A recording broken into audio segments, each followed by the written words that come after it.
위암은 위의 점막에서 시작해서 상피내암, 조기위암, 진행성 위암, 전이성 위암으로 진행을 합니다.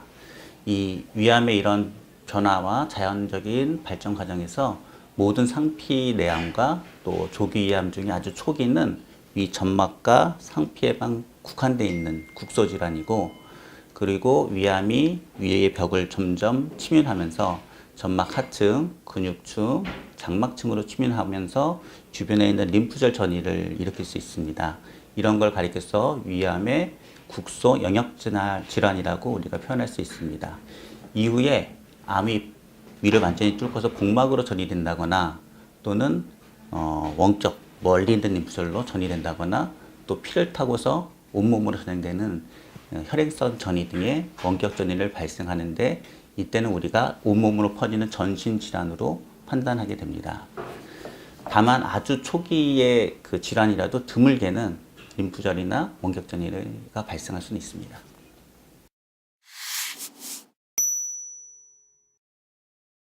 첫 번째로 위암이 상피내암이거나 아주 초기인 조기암인 경우에는 국소질환에 해당하므로 주변에 퍼지지가 않습니다. 그래서 내시경 치료라든가 위에 부분적으로 절제하는 치료를 우리가 적용할 수 있습니다.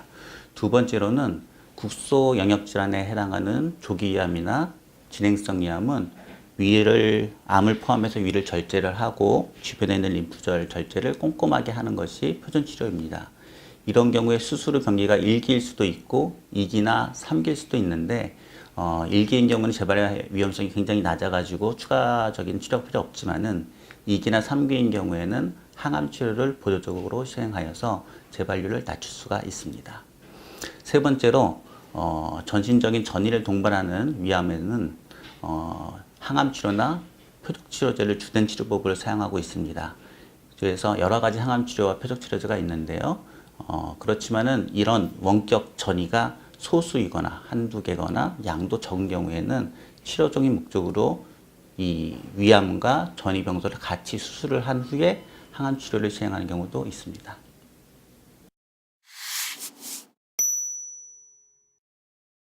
위암을 진단받아서 오실 때 보통은 건강검진을 통해서 검사해서 오시는 경우는 증상이 전혀 없지만은 좀 속이 불편하신다거나 소화불량, 또 울렁거리거나 토하는 경우, 또 변을 잘 못 보시는 경우가 있고요. 그 밖에는 변이 검게 나온다거나 또는 객혈과 같은 출혈이 있고 또는 복통이 있거나 또 많은 경우에서 몸무게가 최근 몇 달 동안 4, 5kg 많이 빠지는 경우에 그런 증상들이 발생할 수가 있습니다. 이런 경우에도 많은 경우는 우리가 치료가 가능해서 수술이나 또는 항암 치료를 할 수가 있지만은 일부에서는 그런 항암 치료나 수술 같은 치료가 어려울 경우가 있습니다. 그런 경우에는 내시경으로 또는 영상의학과적 방법, 방사선 치료, 또 수술 중에서도 적절한 완화적인 수술을 이용해서 환자분들의 증상을 줄여주고 완화시킨 후에 그 후에 또 적절한 치료를 시행하게 됩니다.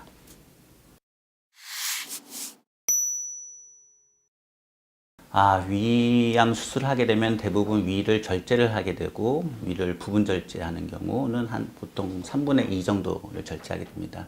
그리고 때에 따라서 위를 전체를 절제하게 되는데, 결국은 수술하고 나면은 식사할 수 있는 양이 많이 줄어들죠. 비유를 들면 우리가 큰 차를 몰고 다니다가 엔진이 줄어드는 거랑 비슷합니다. 그래서 식사 관리를 잘 하셔야 되고, 또 위수술 후에는 영양 관리를 아주 잘 하셔야 됩니다.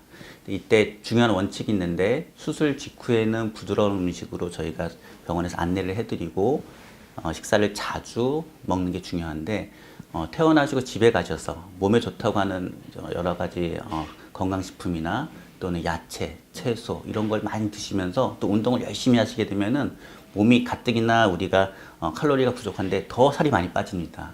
이런 걸 방지하셔야 되고, 수술 직후에는 가능한 식사를 자주 하고 칼로리 높은 음식을 드시고, 또 야채나 채소보다는 고열량의 음식들을 위주로 드시다가 식사량이 충분히 늘어나고, 그리고 몸무게가 한 3개월에서 6개월 정도 빠지게 되는데, 그 이후에 체중이 증가할 때 다시 몸에 좋은 야채나 과일, 채소 등을 드시고 운동도 점차 늘려가는 게 가장 중요한 포인트라고 생각됩니다.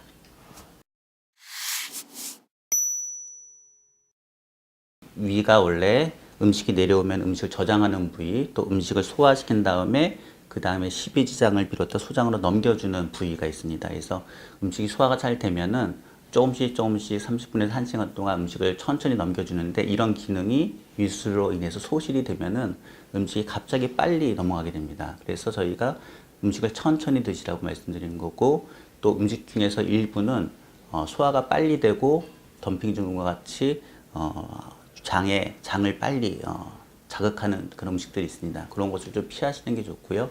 일반적으로 밖에서 사 드시는 음식들, 또 짜장면이나 면류가 조금 이런 게 위험하고요. 또 조미료라든가 설탕, 소금이 많은 음식이 조금 이런 덤핑증을 잘 일으킵니다. 그리고 음식 중에서 고기나 또 기름기 같은 걸 적절하게 드셔야지 덤핑증후군이 예방되고, 밥 중에서는 현미밥, 또 빵에서는 호밀빵, 통밀빵 같이 싸고 있는 껍질이 있는 음식을 드시면은 이런 덤핑증후군을 예방하는 데 크게 도움이 될 수 있습니다.